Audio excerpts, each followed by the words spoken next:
Albert Einstein, yeah, the guy with the wild hair and galaxy brain ideas, once said, "Compound interest is the eighth wonder of the world. He who understands it, earns it. He who doesn't, pays it." Now that's a bold statement coming from one of the greatest scientific minds in history. If he's impressed by something as boring sounding as interest, maybe we should pay attention. In the next few minutes, I'm going to break down exactly why compound interest is financial magic. You'll learn what it is, why it matters way more than you think, and how it can make even the smallest savings grow into massive wealth. Or, if you're not careful, turn debt into a disaster. If you've ever said, "I don't make enough to invest," or "I'll start saving when I'm older," this is the message you need to hear. So, what exactly is compound interest? In simple terms, it's interest on your interest. Imagine a snowball rolling down a hill. At first, it's tiny, but as it rolls, it picks up more snow, grows bigger and faster, and by the time it reaches the bottom, it's an unstoppable avalanche. That's what your money can do, if you give it time.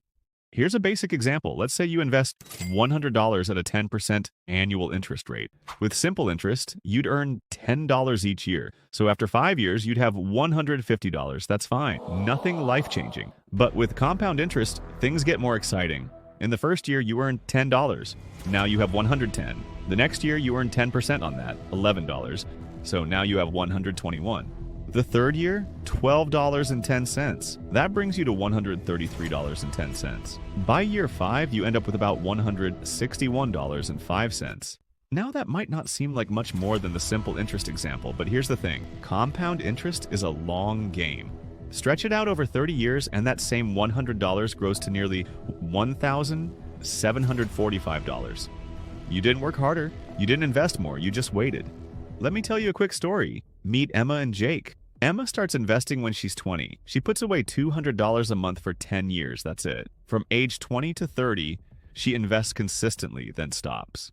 Never contributes another cent. Jake, on the other hand, waits. He starts at 30 and invests the same $200 a month all the way to age 65. That's 35 years of investing.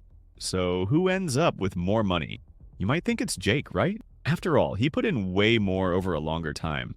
But here's the surprise. Emma, who only invested for 10 years, ends up with about $315,000 by the time she's 65. Jake, who invested 3 times as much money over 3.5 times as long, ends up with around $385,000. Yes, he has more, but barely.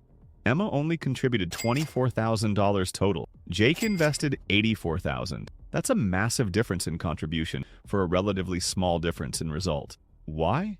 Because Emma started early. Her money had more time to grow, more time for the interest to compound, more time for the snowball to roll. That's the true power of compounding. It's not just how much you invest, it's how long you give it to grow. Now for the math lovers out there, here's how it works.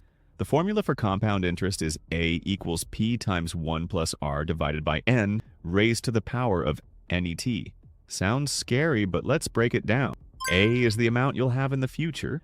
P is your starting amount, or principal. R is the annual interest rate as a decimal. N is how many times it compounds per year. T is the number of years. So let's say you invest $5,000 at an 8% interest rate, compounded once a year for 30 years. Plug that in, and you get 5,000 times 1.08 to the power of 30. That gives you about $50,313. From just $5,000 to over $50,000. All you had to do was wait. Sounds amazing, right? But here's where it gets tricky. Compound interest doesn't just work for investments. It works on debt too. And when it does, it can become dangerous. Let's take credit card debt. Suppose you owe $5,000 on a card with a 20% interest rate, and you're only making minimum payments. That interest compounds. Every month you're paying interest on the previous interest. If you don't pay it down fast, that $5,000 can turn into $10,000 or more in just a few years. And you're not just paying for what you borrowed, you're paying interest on money you never even spent. That's why compound interest is a double-edged sword. Used wisely, it builds wealth. Used poorly, it builds crushing debt. So how do you make compound interest work for you? Not against you. First, start early. Even if it's just a small amount. Don't wait for a better job or a raise. Time is more powerful than the amount you start with. Even $25 a month matters when you give it decades to grow. Second, be consistent. Set up automatic contributions to a retirement or investment account. Don't rely on motivation. Use automation. Make saving a habit, not a decision you have to make every month. Third, don't touch it. Let it grow.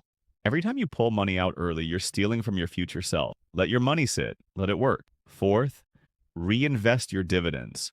When your investments pay you income, don't cash it out. Reinvest it so that your income starts earning more income. That's compound interest in action. And finally, use tax-advantaged accounts. Things like a 401k, Roth ERA, or traditional IRA allow your money to grow faster by reducing or delaying taxes. That means more money working for you over time. So if you take one thing from this entire message, let it be this. The best time to start was yesterday. The second best time is today. Thanks for watching, and I will see you in the next one.